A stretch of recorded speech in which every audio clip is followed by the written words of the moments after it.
everyone, I'm Catherine with Built Your Own Designs, and here are the materials and tools that you need to be able to create this one-wire pendant. So first up, we have a convex face chasing hammer, and that means that the face of the hammer itself is a little bit bowed out, so it's not flat on the top. So you need something that's got that little bit of that bow. Hopefully you can see that there.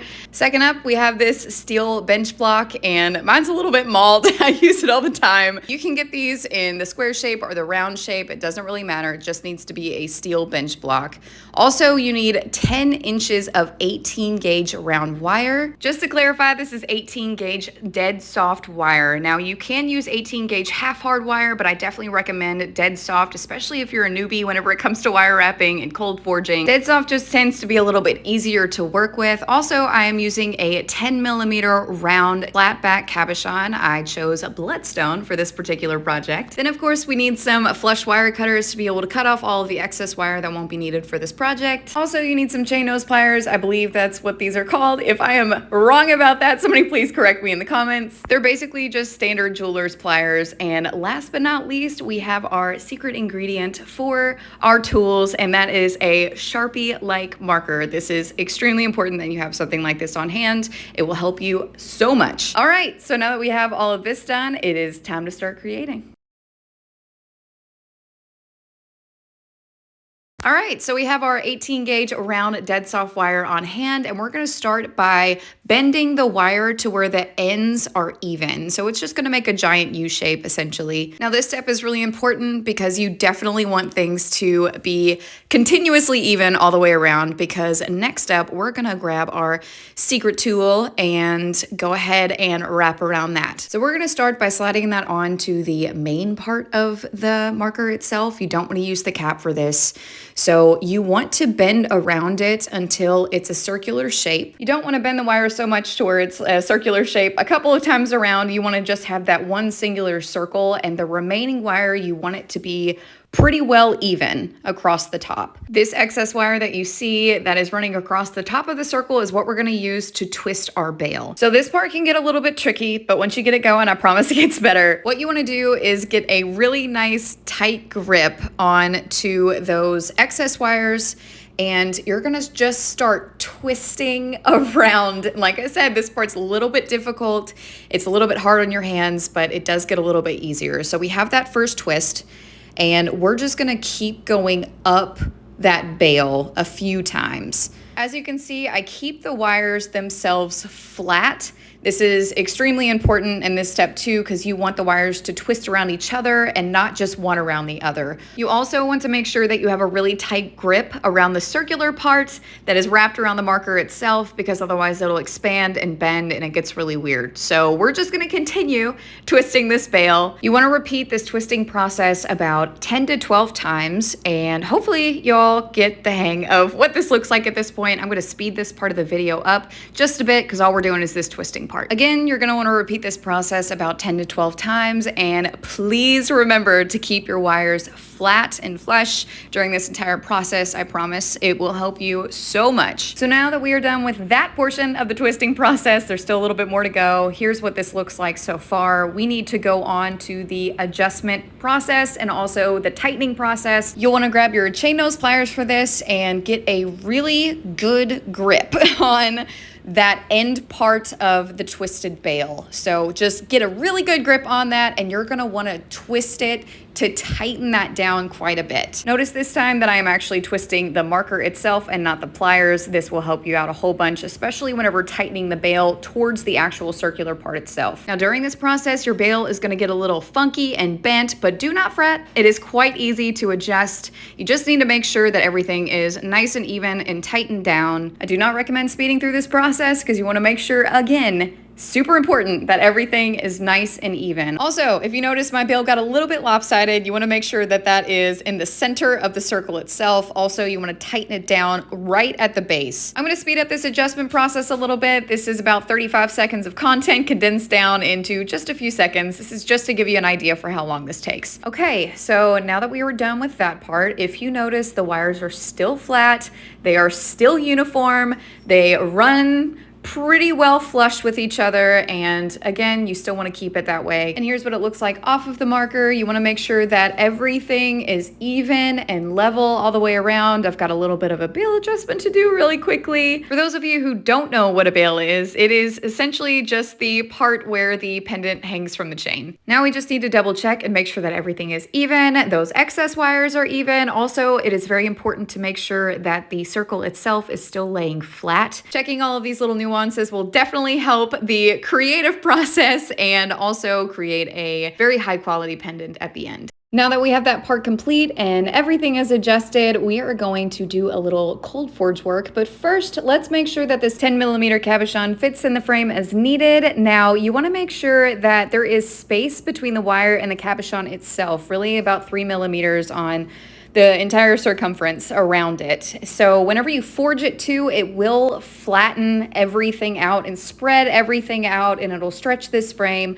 So no worries there. So you want it to just almost touch, but not completely. So what you're seeing right now is going to be the front face of your jewelry piece, and it doesn't really matter which side you choose here. They're both exactly the same. So just pick a side, and then what we're going to do is forge from the back side. Also, be sure to hold your chasing hammer at the very end and not close to the actual head of the hammer itself. This adds a little bit more velocity. If you hold your hammer too close to the actual head of the hammer, then it's going to be much more difficult on your wrist to be able to forge this flat. So we're going to go ahead and start by lightly tapping just to get a feel for how much this wire is going to stretch. If you notice too, I am tapping all the way around the circle instead of just staying in one place. This ensures that everything is even. So we're going to continue to forge everything flat, and this is not a heavily forged piece. This is really just to add a little bit of strength, and it is okay if you end up hitting your bail. Don't fret about that. We are going to end up forging this flat anyways. Now the bail does take a little bit of extra force to get this flat, and also you really need to watch your fingers. So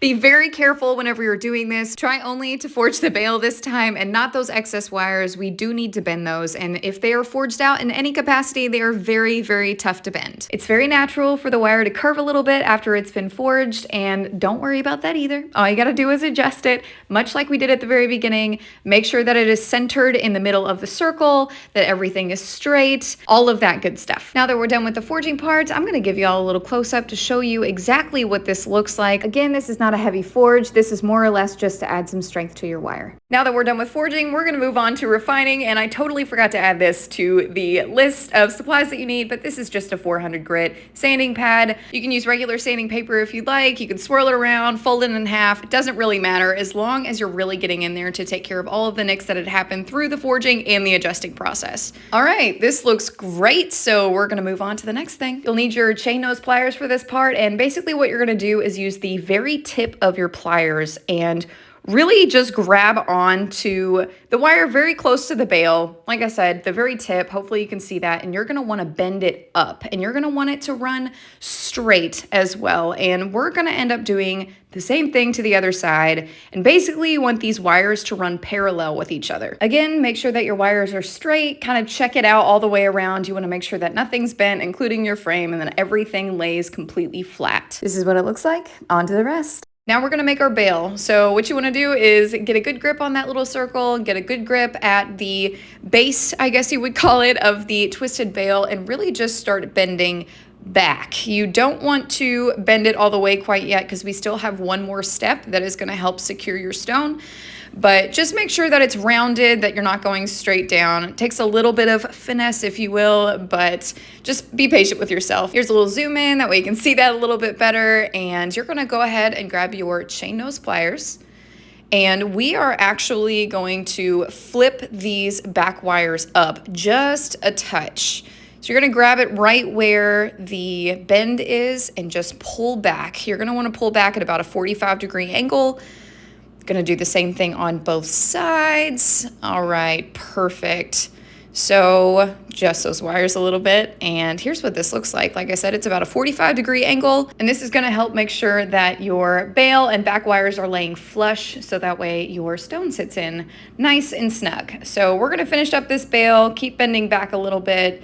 You can use your hands for this solely if you'd like. Sometimes I like to grab either a chopstick, or if you have bale pliers, those work great too. I happen to have a pair. They come in handy. You don't necessarily need them, but this is just to help make sure that that bale is nice and rounded. You want to use a little bit of force whenever you're pressing that back part down to the frame itself. That's just to make sure that everything stays put, and we are also going to tighten that up quite a bit using your chain nose. So you want to make sure that there is not a space or like a huge space in between the twisted wires in the back. Just make sure that everything is nice and pressed down. There's still a little bit of a space there, so we're going to go in and really press it down. But as you can see, flipping those wires up like we did earlier helps the wires lay flat along the back. And this is very important to make sure that your stones hold in place.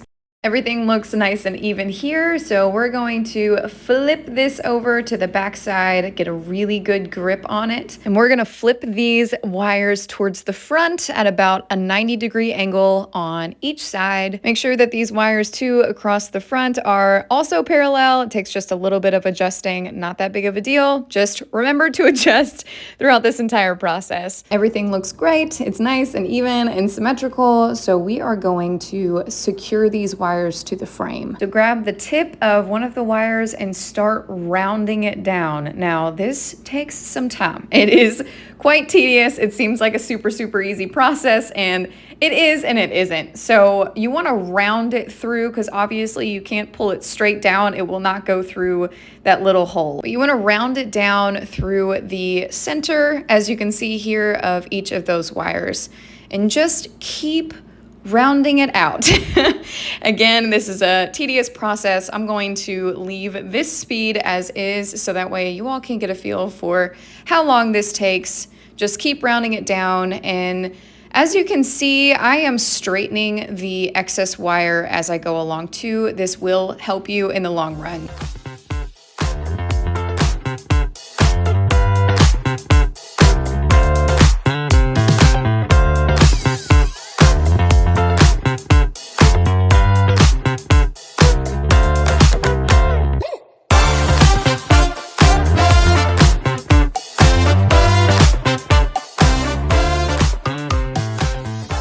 We're pretty well finished here, and I'm just gonna start pinching that wire down close to the frame itself and straighten that wire out just a little bit more. Make sure it's all nice and flat, everything's still even, all of that good stuff. So we are now going to take our chain nose pliers and pinch that little wire down to the frame to hold it in place.